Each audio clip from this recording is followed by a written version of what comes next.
Alright guys, this is going to be part 2 of the Dreamcast controller port repair. We've got the 0.39 ohm, 0.25 watt, 5% fusible resistor, the 13 ohm, 5 watt, 5% resistor, the 47 UF 10 volt capacitor. They all come in a Dreamcast controller port repair kit. It costs about $10.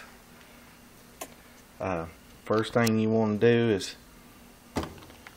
take these screws out on right there on that side there, and then you got one right there. Pull your ribbon out, your fan control. They just pop out and ain't nothing to be scared about. And then just lift it up out of there.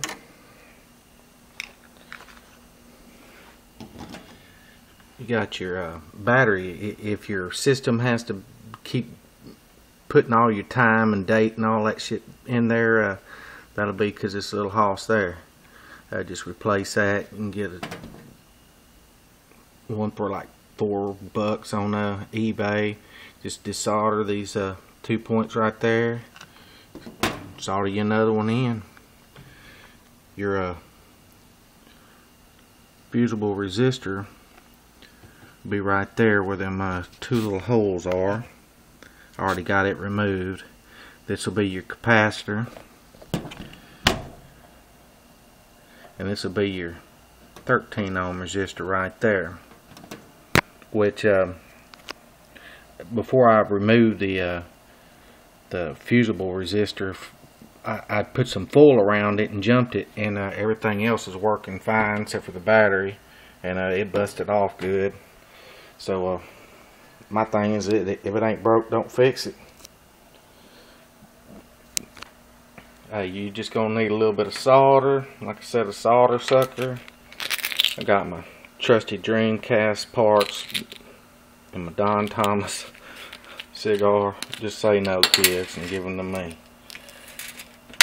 And the old resistor. These new ones even's got a lower tolerance, so it'll pop a lot easier than the regular one, where you won't run any of your components, and which I thought was a really cool idea. It's a lot easier to desolder a couple little points and replace a whole system. Well, I'll get back to you whenever I get the stuff ready to solder. Peace out from Texas, y'all.